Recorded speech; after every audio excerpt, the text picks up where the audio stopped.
Did you guys hear about the two rowboats that got into an argument? It was a real ordeal.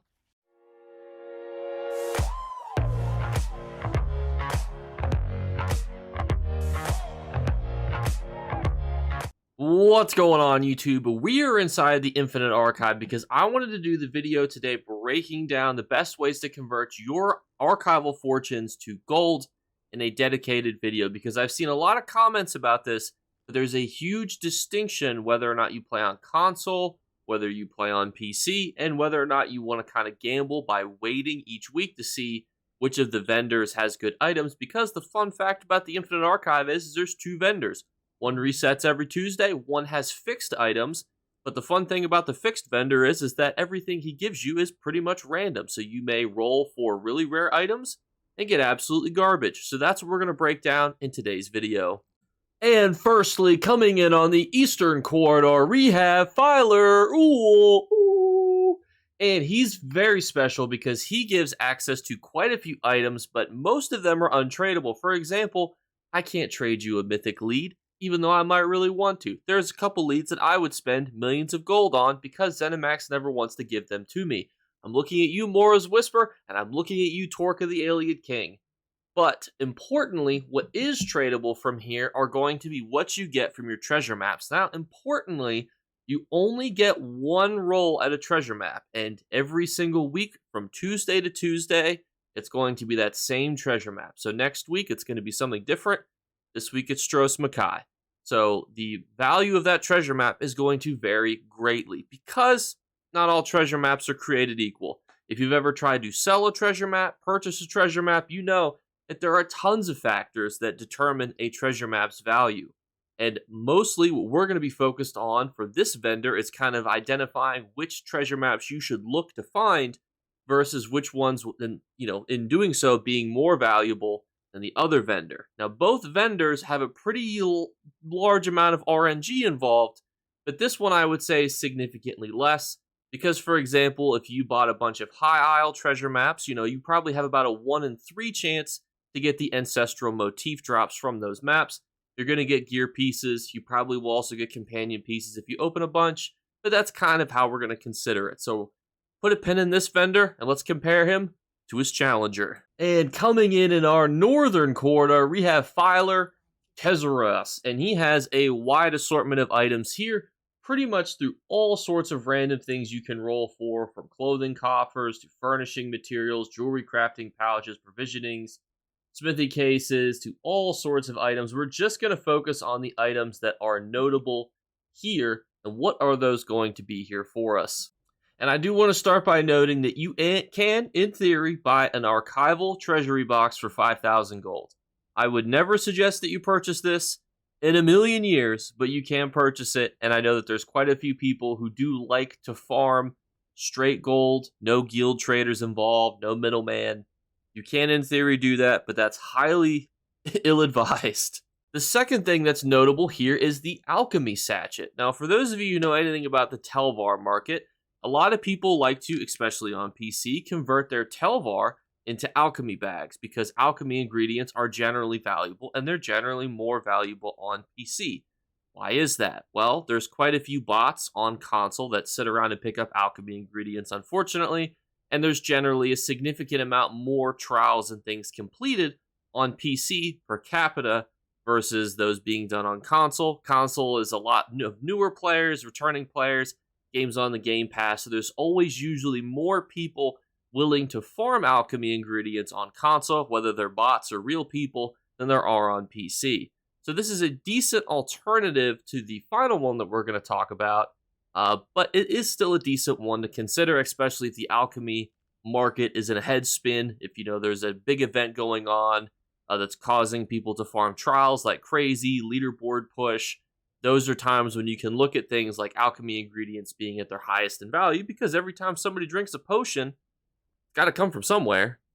But these archival sacks of provisions is where you can pray to RNGesus that you could get something real good, because you can get diminished ethereal dust, you can get morning dews, ruby blossoms, perfect row, as well as a myriad of other purple things that's just going to be overall relatively good for you to have. I will say, and this is where we're going to break down the video, is what's better to gamble on per average.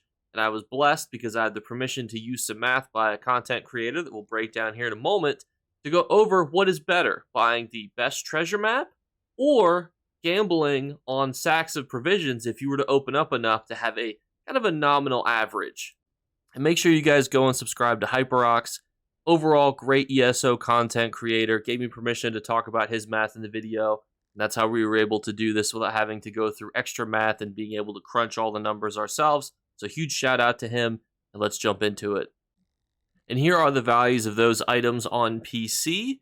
And shout out to HyperOx because they did great work on this. They spent 400,000 archival fortunes, and they then were able to buy 200 of these satchels to see what they would get from them. These items are going to be marked on their PC prices. So they got 12 ruby extracts, which is worth a ridiculous amount of money. Those are worth 803,000 gold on PC. 9 morning dews, which is worth 642,000 gold a piece on PC. 12 perfect row. You know I love me some perfect row. Although this was recorded before the great perfect row price drop of 2024. 4 diminished ethereal dust, and this is again from those 200 crates. And then it gives them the average of 16 million gold between everything. They take that number and then they divide that by the total number, which is 200. They also add in the value of the other things using their price checker and get an average of 83,000 gold per box. And so the next piece of math I did, because these are PC prices and I wanted to show PC people what I would do to see if this is worth it, is I punched in on the Tamriel's Trading Center treasure maps, and I punched in a minimum number in the advanced search that said, show me only maps that are worth more than the 83,000 number that was shown. And you can see the Westw maps, as well as some other Telvanni maps, are also here in this list. So this shows you that if you play on PC, specifically this is NA, you could certainly do the same thing for EU. These are the maps that are going to be worth more. So if you see a Westw treasure map come in through Filer Ul, these are still almost 3 times more valuable than your average of opening those sacks. That does depend on a few things though, because some of the intrinsic value of the Westw treasure maps comes not just for the things that you get from them that are resellable, it's also from the things that aren't, such as leads. So just to give you a bit of perspective, not everything that you're getting from the Westw treasure maps is going to be resellable. The antiquity leads that you get for things like furnishings and other mythics, for example, are not. But this is still a pretty big price discrepancy, so I really wanted to highlight this here to kind of break down everything that you want to know if you're trying to get into treasure maps versus buying these re-ingredients. And now I'm going to do the scariest thing that a social worker / YouTuber can do, and that is math. I'm going to convert those 200 boxes that he opened to their console prices so we can compare how many, if any, treasure maps are worth more on console than the average provisioning sack that you're going to be able to open from this archival fortune. Let's do it.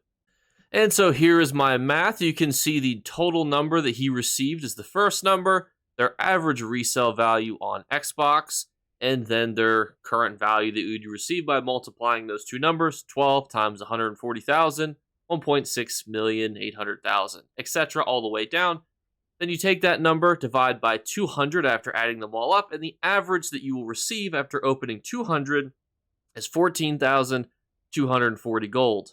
Important distinction though, this does not include the white materials that you get. I generally do find that the majority of those are pretty hard to sell, but I would say you could probably pretty effectively round this up to about 18 to even 20,000 gold, which would mean that if you're playing on console, and so accounting for the fact that both of those items cost 2,000 archival fortunes, their units are about the same. You can see here that there's quite a few treasure map variety types. The Deadlands, notably Telvanni Peninsula and Westworld, are both significantly worth more than that 20,000 threshold that we were talking about. And this is just what we're finding in Mournhold at this specific moment. And the reason that I think that this is a great thought experiment, you can see Blackwood, Deadlands, Westworld again. I would say probably the top 5 most recent DLC areas probably you're going to see from the Deadlands, High Isle, Galen, Westweld, Necrom, etc. Well, Necrom, Apocrypha, etc. you're probably going to see all of those maps are probably going to see significantly more value than if you were to open up those archival satchels. Now, important distinction though is to remember that you only get one treasure map a week, and the value is actually not that much different. For example, we just saw that things like the Blackwood treasure maps, they're barely hitting that value. So you could wait all the time in the world to get a Blackwood's treasure map, or you can start rolling for those satchels immediately. And so, in the Filer Tezzerus, Filer Ool standoff, who do I give the W to? Who would I suggest going to? And well, admittedly, I have to admit that I was wrong. I kind of slept on the fact that Tezzerus was as good as he was. Probably still not even pronouncing his name correctly. But compared to Filer Ool, I always thought that it was significantly closer. And I think that if you were to compare it against the best weeks, that certainly is possible. But then you have to remember how many dozens of zones exist, and you could potentially be waiting a full calendar year before Filer Ool is better. Even if you wait and he's 3 times better, you've waited, essentially a whole calendar year to convert your archival fortunes. I think definitely he's better if you want to save time with mythics, and that Filer Tezzerus and using those provisioning satchels is definitely the way to go. I definitely think that I slept on him versus his other items as well. I do think that provisionings is the way to go, with a backup option being the alchemy satchels. I do think, though, that the provisioning one will always kind of stay ahead, for the simple reason that every time that the alchemy market is going to go up, pretty much the provisioning market is going to go up with it. For example, this isn't always naturally true. For example, the carpentry market might be totally separate than the alchemy market. Maybe there's a new meta that comes out where everybody needs to upgrade their staves and whatnot. Well, that's not going to affect the alchemy market. But if people are going through tons of potions and stuff, they're going to be going through tons of consumables as well that you get through the provisioning one. So I think the alchemy one will always be second to the provisioning one. And to just wrap off this video, we're just going to open a bunch of these to see if we get anything notable, just because I'm curious, and we might as well see if we get anything. We did not. But everyone, thank you guys so much again for watching. As always, we're doing our 3 giveaway drawings. All you have to do to enter is be subscribed on YouTube, / if you want 2 additional entries, follow on Twitch and Twitter. Second thing is, you just leave a comment in the comments below. Just don't get your comment removed by YouTube. And then the third thing is look for a hidden word to be flashed upon the screen. If you're the first person to comment that word, you will win. Thank you guys so much again. I hope this was insightful, and I'll catch you guys later. Bye, guys. You better remember to like and subscribe to Jakeclips. Or you should. I might have to pluck your eyes if you don't. Or, better yet, I'll skip rope with your entrails. Do it now. Subscribe. Ta-ta. Off with you.